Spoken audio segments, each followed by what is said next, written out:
I think we've pushed back today, hopefully, on the idea that VR just promises to be there, that it's just being virtually there. We've played with the name a lot today, but I think we've pushed back on this idea that it's also thinking about who's creating what we're seeing. And what we're seeing, is it real, or should we think about how it's being created by somebody? And that's their depiction of reality.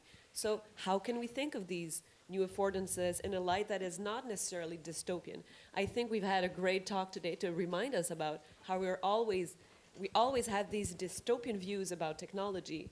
One of these dystopian views is diffusionism.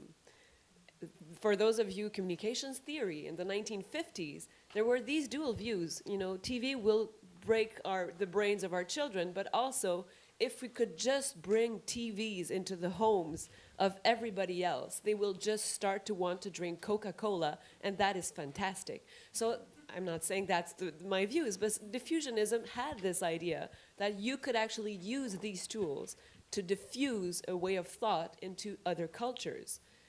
And of course, we're back again with this dystopian views. Can the technology bring something new, not just in the contents, but in the way we feel about the contents? And how do we respond to that responsibly? Thinking about notions like ethics, but also solidarity. Is empathy the only keyword we can use? We have so many questions we could ask about this. So I'd like to maybe ask the panelists to start off and then open it up to questions. How do you feel about the claims of VR? A lot of the VR claims we're hearing are taken by scientists, but they're actually taken by those who build them and try to sell them. So it's a bit like you're listening to the person selling you this great medicine that will cure everything from, not having enough hair to ingrown nails. And we're using this discourse as scientific discourse to then make scientific studies that prove that we're right, that it does have an effect. How do you feel about that? And which side of the dystopian future would you like to position yourself? And do you believe we need to have a position on that? Should I start? I'll start. Yeah, I mean, I guess there's a danger here where if there is an overreaction and over-reporting in the media, then I guess it's tempting to lump anyone who says anything about VR into part of the hype. So it becomes difficult then, yeah, I mean, and that's one thing that we address in the paper as well, is that especially with regard to medical treatment, that there's, there are hopeful possibilities of VR. We've heard about PTSD and pain management already today. But it's going to be important not to generate false hope in the patients. It's a well-known issue in bioethics. So I mean, I guess what I'm saying, that it becomes difficult it's our challenge to be as honest and as clear as possible about these things, and to speak and to address when the media does blow it out of proportion, to address that and to make sure that the public isn't getting just a false sensationalized message. I guess I can follow up by, by saying as a creator of the content, as well as someone that is doing the research, I feel great.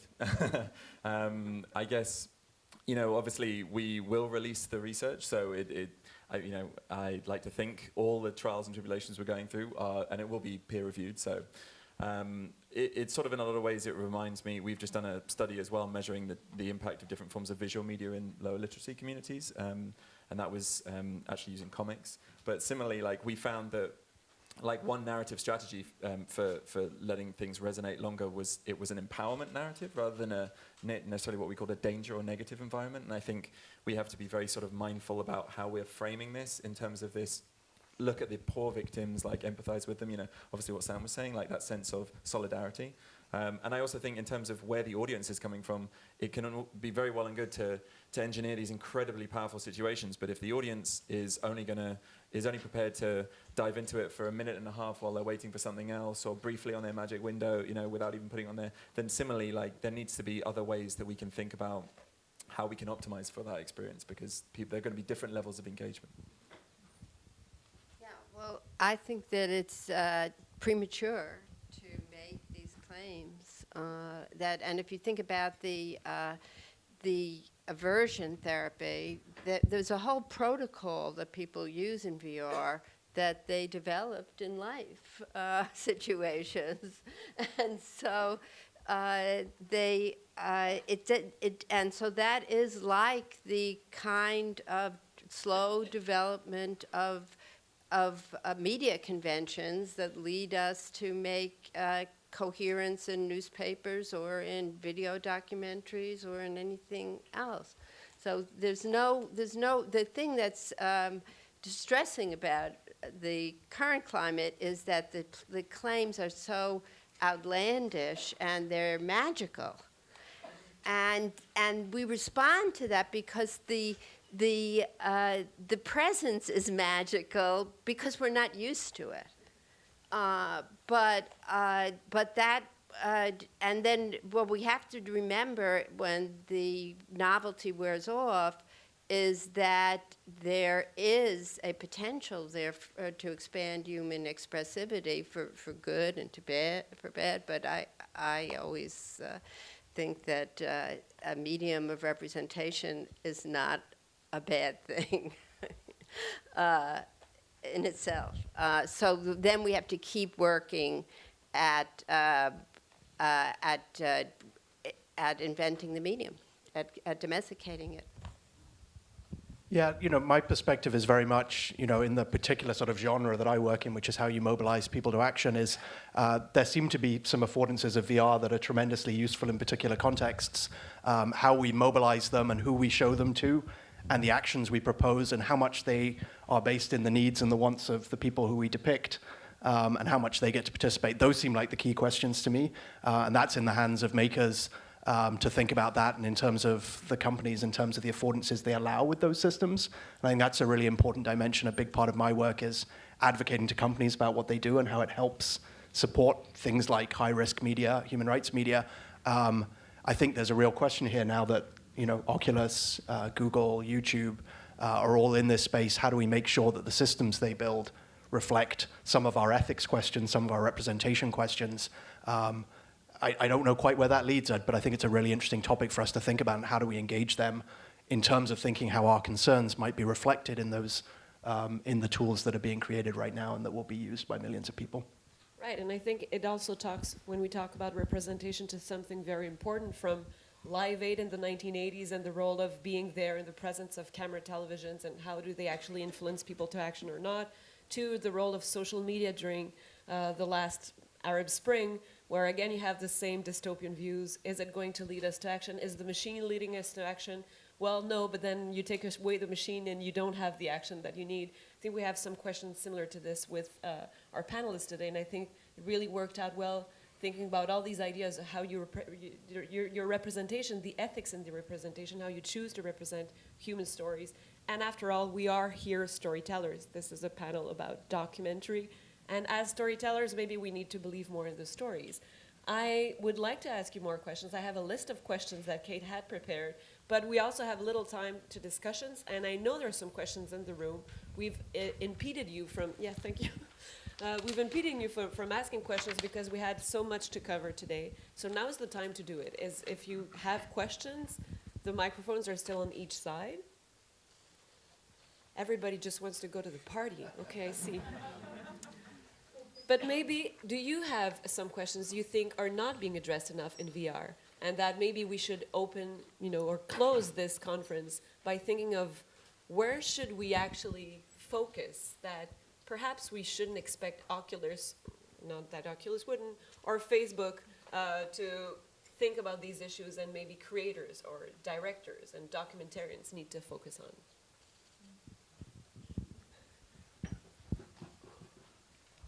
Again, I think it's about how the choices we make about what we use these for. And I want to be careful because I respect a lot of the makers in this room.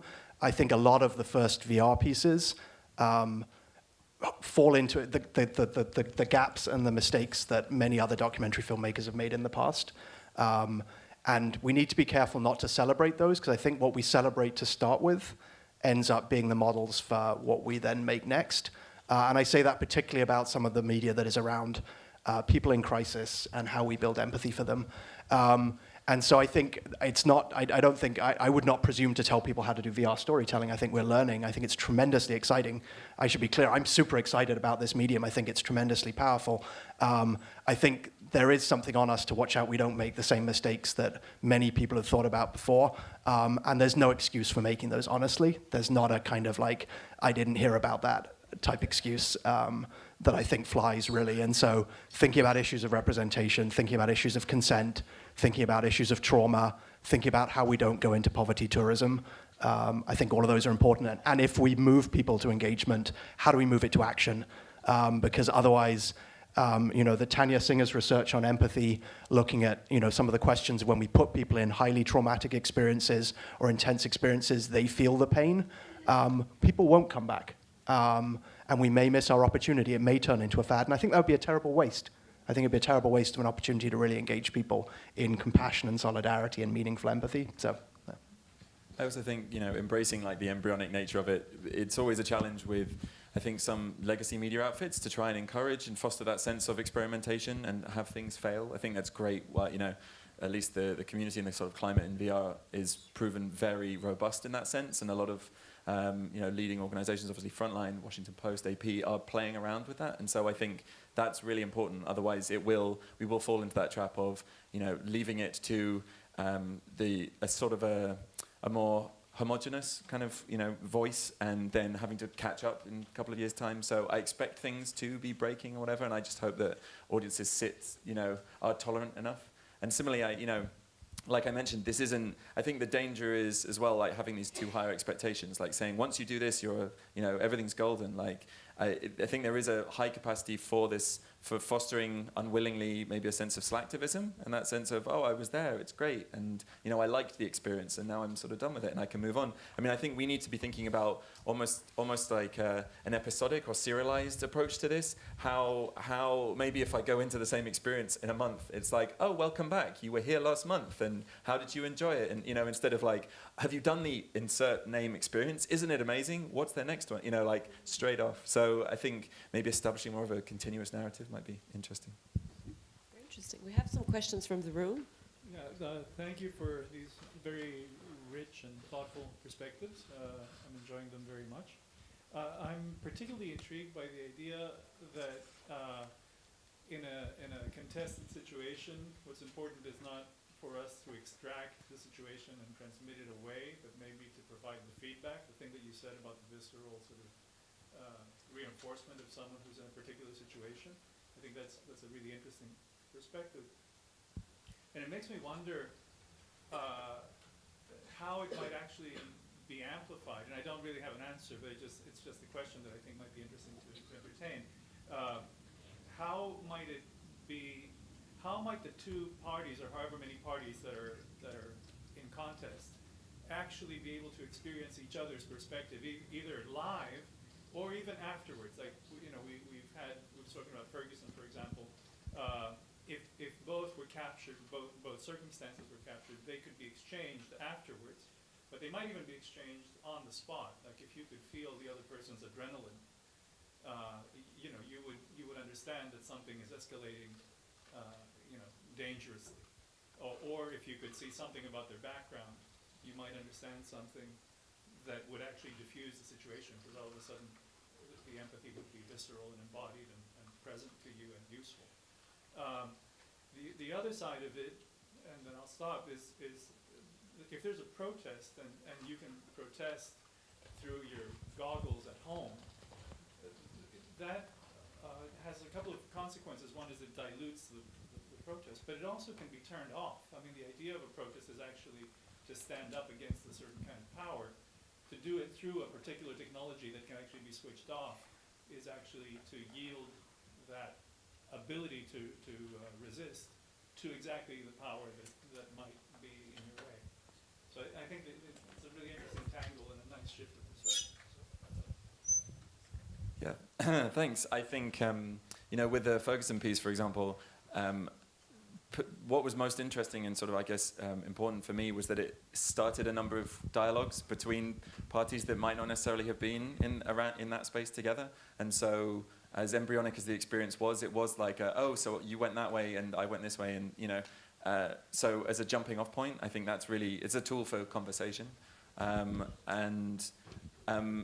touching on your other point, interestingly enough, I think Brian mentioned this earlier as well, that we made an optimized version of it for mobile, and it was actually rejected from the App Store on grounds of inciting racial hatred. So there is that degree. Yeah, I completely agree. I think accessibility is a fundamental issue when it comes to maintaining these experiences and ensuring that everyone has equal access to them. Just in terms of physical location and protests, I think the dynamic that is interesting is thinking about, in the same way we are unable to be in a Syrian refugee camp, or most of us will not be in Ferguson, most of us aren't in a protest. And that's not because we chose to put on our goggles, it's because we live the other side of a city, we have a job, we're afraid of confrontation.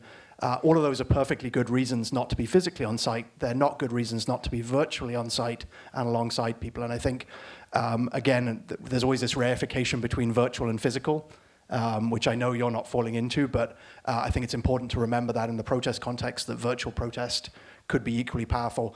There's a technical question around someone shutting down the internet and things like that that is separate and we have to deal with in a different way. I just want to point out that there's a possibility here that when you invent the medium, what you want to do is invent genres that people will understand and come back to. So a genre of a crime scene investigation is a great one, and then the job is to refine it, to make it transparent, to give the sources in some way, so we know with each object where the authority is for placing it there, and also you could give people a forum for debate around it that could be incorporated in it. So as people iterate on these, on things that work, that's what I think people should be self-conscious about refining the genres. And I just wanted to say, with relation to a previous point, that that the thing that will lay the basis for expressive applications about human suffering is just a community of practice. So people could make fun things and genre stuff and VR about Game of Thrones. And I think that everything that Elaine is doing is putting it in the hands of people to make stuff is exactly the right thing, because that is what that's what builds up the literacy in the tools that then people can use for expressive purposes. Otherwise, what they try to do is make up for no expressive skill by putting in inauthentic, serious content, and then they're demeaning the content. And, yeah. Not that I don't want to hear Michael on this, but we have 3 more questions that are lined up, so I'd like to open up with yes from the audience. Hello, is this on? Yes. I'm Matthew Niederhauser. I'm from Sensorium, I'm the director of VR Experiences. And to almost right at the point of you talking about the literacy and dissemination of tools, as important as I feel sort of these discussions and discourses are occurring right now, I think if we really want to call it a new medium in some sense, it's going to be really unprecedented in terms of how quickly people are going to have access to these tools before professionals have really made any established, as you said, genres or best practices. And from personal experience, from like laser cutting rigs, building things out of GoPros, Sonys, working with $50,000 rigs or $30,000 rigs, what's going to happen the second half of this year is that Samsung 360 Gear, these $300 action cams, all these things on Kickstarter, the first and biggest wave of this technology is probably going to be right in the hands of the consumer before, as I said, as much as I love the discourse of makers in this room, before these people have any sort of establishment. And so I think that's an amazing turn for a new medium. Like photography was sort of the purview of like aristocrats, and you had to travel around with trunks, and film was the purview of huge studios where you could afford the equipment. And for the first time, you potentially have a new medium where access to the tools are actually going to be in a normal consumer almost at the same time as we consider like bigger studios. And also at a time of unprecedented change in the media market itself. So under those circumstances, you know, as I said, not to abandon the discourse about, you know, these ethical considerations, but what do you feel could be a tide where all of a sudden, you know, Snapchat users across, you know, the country are given the tools in the first place, probably without even seeing a lot of these more nuanced experiences that are sort of being produced over the past even decade or so? That's more of a comment than a question, or is it also a question? Yeah. Or am I wrong? No.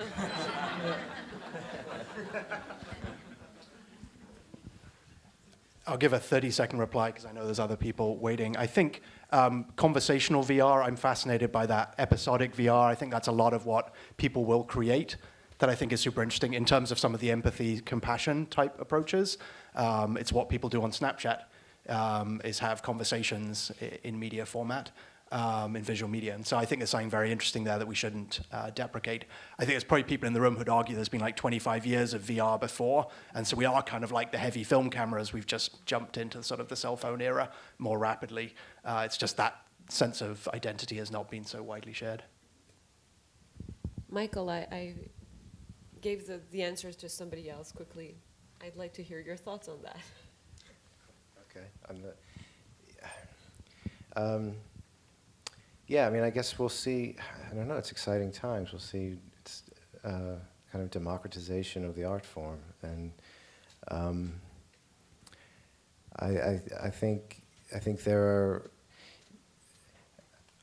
I mean, what we're calling for and what we're suggesting is clear communication from the research to individuals to say, we know you're going to be able to experiment with this. It's an experimental medium, perhaps unlike some in the past, and there's be widespread experimentation.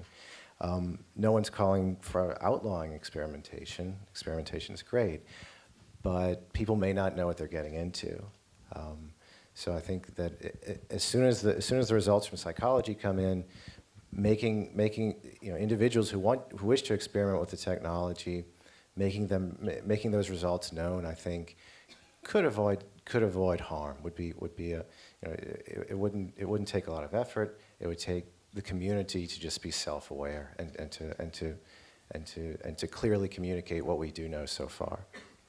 If I could just bolt onto that, I think one thing that is lacking maybe at the moment is when the tide of sort of UGC content does finally break, and there will be a ton, then we will be able to find solutions to some of the problems that we're seeing now in some journalistic pieces where scenes have actually been staged because cameras have had to be placed after the fact and people have had to be told, can you run poignantly from that place to that place, please? And so, but then obviously that brings up the concomitant challenge of this incredible way that we will just be encouraged to surveil ourselves constantly, and cameras will be placed in all quadrants. So, I mean, that's a whole other issue. But at least, capturing 360 of a news event will happen more when people are sort of casually doing it. What worries me, though, goes back to the ethics we were talking about with the gaze. Like, having a 360 camera in one place means that, and I've been in rooms where people are like, deliberately looking at something they shouldn't, like singling out someone, they're like, wow, check her out, or, whatever. And they're, so this does say a lot, and I think the analytics might be really interesting in terms of like the exploitation of this and actually seeing behavioral response to this where we think, oh, we're framing it this way, but people aren't looking where we expect them to. So. 2 more questions. We do have a little bit time because we are a little bit late, but in the late time period. Maybe we do the 2 questions together, and then we can offer some answers. Okay, I'm Lisa Jackson. I'm a filmmaker working in documentary in different formats from Canada, and I'm also an Indigenous filmmaker. So I have a question, because the conversation around representation and the barriers to putting the tools in the hands of communities, and one of the things I was curious about, and I'll just state my question and then a little bit of the background of what we've experienced in Canada in terms of Indigenous film communities and journalistic communities. But I'm curious about if there are any sort of collaborative methods whereby you don't have to train everybody to use all the equipment, and so that barrier isn't there, but you work collaboratively from a story sense on the creation side, the pre-production side, so that communities are shaping their own representation, even if they can't actually stitch together the images or whatever. And I'll just say that in Canada, and the NFB's been at the center of it, there's been a really interesting, I would say, evolution of representation of Indigenous people from an anthropological view to early films and coverage, a lot of which focused on trauma and unknown communities and the foreign other, into inviting Indigenous people in to shape that representation, and now there's actually quite a huge community of Indigenous filmmakers, journalists. There's a Vice TV show that's totally Indigenous run about Indigenous issues. And interestingly, not only does that give us insight into the trauma and all the things that have drawn interest from the beginning and totem poles and things like that, but there's actually a different worldview, which I think people are surprised how interesting and rich and unique that is. And so in a way, I want to stand up as a sort of, to say that I think, you know, film festivals are starting to really program a lot of Indigenous work. There's a recognition that this work is really unique, and Berlinale has covered it, the Toronto Film Festival. So I think people not only got an insight into trauma and how can we make lives better for those poor Indians, but also that there was more to these people than met the eye, and that happened when people were invited in. So that's my sort of rallying call to invite groups that are misrepresented often, especially when we look at a flashpoint of trauma and use that as the point of engagement for an outside audience, when there's a lot more to these communities.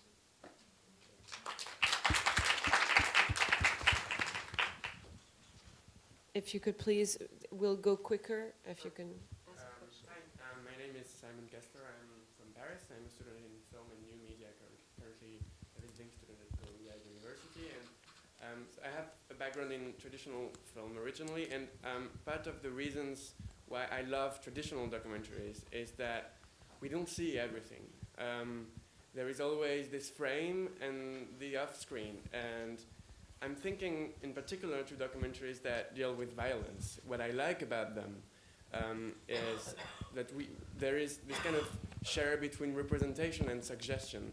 And we talked a lot since this morning about the transparency of VR, the unfiltered view that we have on the world. I'm just wondering, how do we make a VR documentary about violence, about a murder? Are we forcing the viewer to see the corpse, for example? How can we, my question is, how can we hide things in VR? How can we make them more acceptable? And isn't there, because it's just part of the filmmaker's responsibility to not show everything and to not display everything the way that VR does. So yeah, it's more an ethical question that I would like to ask. So I think Nani answered that question in her work repeatedly, and in her comments that there are several examples where she has. There's one here where there's a murder and she keeps this on the outside, and then there's what was the other one that she mentioned? Kia? The Kia, yeah, the Kia is the one that's here. But I think, there's, I think she said, didn't she also do Ferguson? She did Trayvon. No, the that's it, the Trayvon. That she did not reproduce the actual shooting. She kept to the what was known.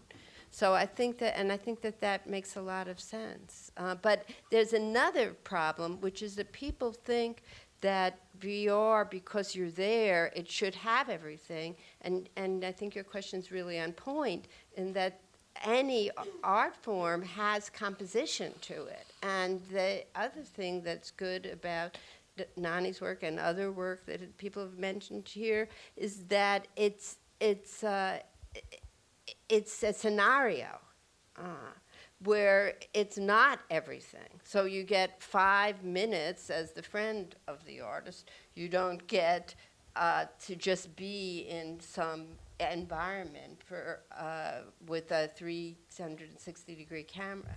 So I think there has to be that shaping.